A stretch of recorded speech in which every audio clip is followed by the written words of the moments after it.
speaker this afternoon is Stanley Meyer of Grove City, Ohio.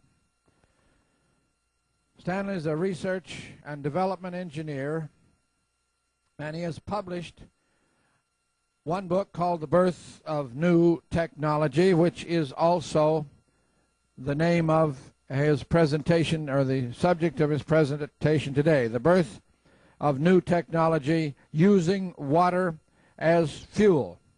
He has spoken at a number of different organizations, been on a number of radio and TV shows, and has publicly distributed a lot of word about his work.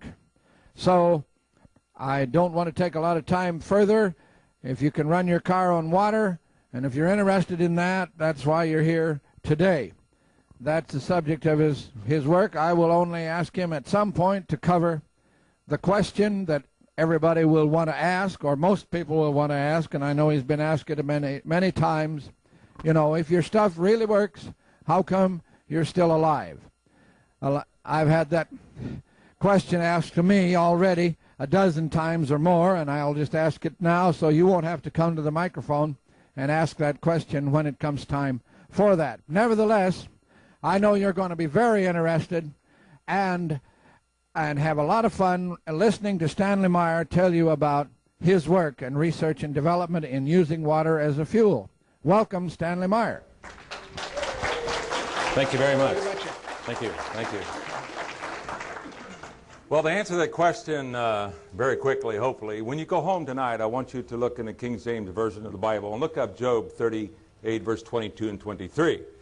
Back during the Arab embargo, I was affiliated in the retailing of truck parts, making over $1 million profit per year, actually $20 million across the United States. But my background is quite diversified, from research development, product development engineering, and corporate entrepreneuring, starting corporations right on up into multi-international areas. So I found out that the Lord really had prepared me well over 20 years to be doing what I am doing today.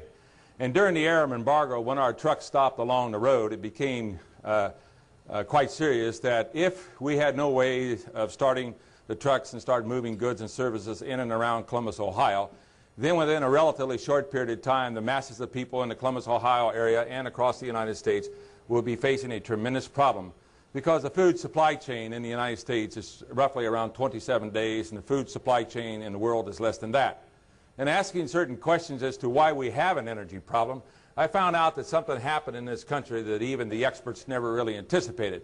And what actually took place was that the natural pressure in our existing oil fields started dropping at a fantastic, alarming rate.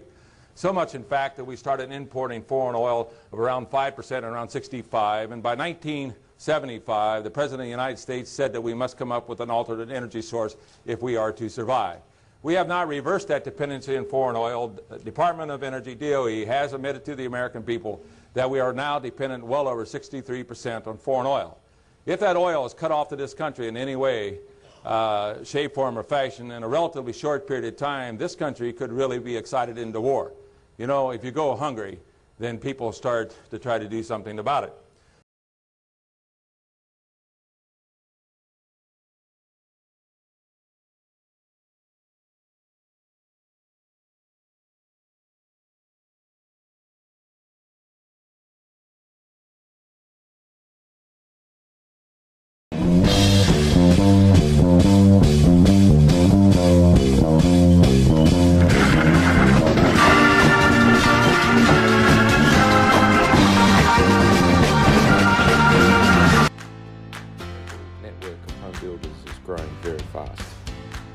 Whether it's a roadster, supercar, or a yacht build, or maybe even an industrial power gas energy project. I'm here to assist and guide you. Please head over to the Consult with Dan link in the description, book a discussion for 10 to 30 minutes, and I will save you decades of